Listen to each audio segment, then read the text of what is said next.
And also, I have a show coming up on June 21st. K-Love is going to be a part of that. I'm going to be on her show. She's going to be on mine. So my name is Rebecca Dupas. If you're not familiar, probably not. I don't get out the house. Last name D-U-P-A-S. If you go to my website, you can find information on both shows. So I'm going to do my best. Anyway, this poem is called Drippin'. Real quick, give you a poem, get out your way. Is that cool? Yeah. A whole lot of talking, but it was necessary. I come through dripping, melanin all through the conference room in the small kitchen. I come through swinging box braids without apprehension. A sister that I worked for thought I needed checking. She told me to lean in and smile more because she was concerned about people's perception. She basically asked me to adjust myself for people who would never adjust for my preference.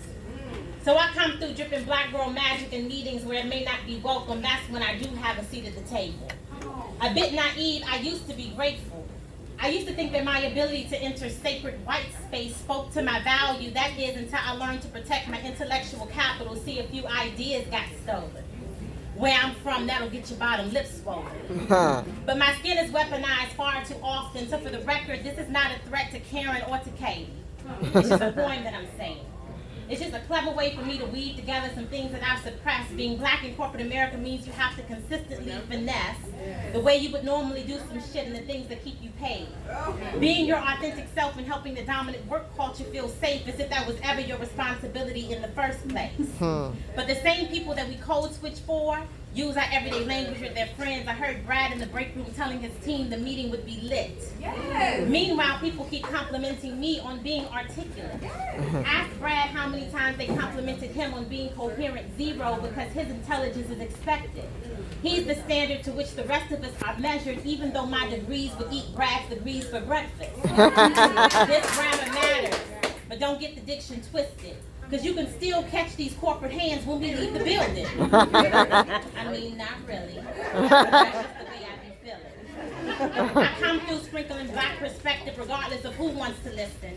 I come through decentering whiteness without asking for permission. I don't want to fit into dominant work culture. You can keep that communal candy that you offering. And don't nobody want the cookies that you baked last night. I'm not eating that shit. I don't know what your kitchen looks like. I would rather have equity than pastries. Make the ladder of success accessible for people who look like me. What's the point of having us here if we never leave?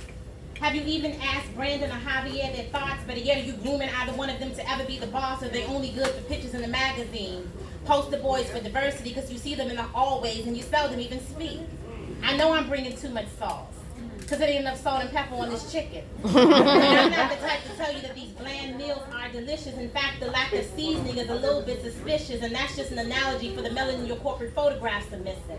I'm dripping awareness over the ignorance that you call bliss. I'm meeting your cultural incompetence with an articulate scolding, because I just need you to know that where I'm from, all these microaggressions would get your bottom lip swollen. But my skin is weaponized far too often, so for the record, this is not a threat to Karen or to Katie. It's the point that I'm saying. Just a clever way for me to weave together some things that I've suppressed, because being black in corporate America means you do a whole lot of hand-holding. A whole lot of telling grown folks how they ought to behave in a society where your ancestors used to be their ancestors' slaves, but that's okay, because a sister got time today. This professionalism matters, but don't take my kindness for weakness, because you can still catch these corporate hands when we leave the building. Period. Not really. That's just the way I be feeling. Thank y'all.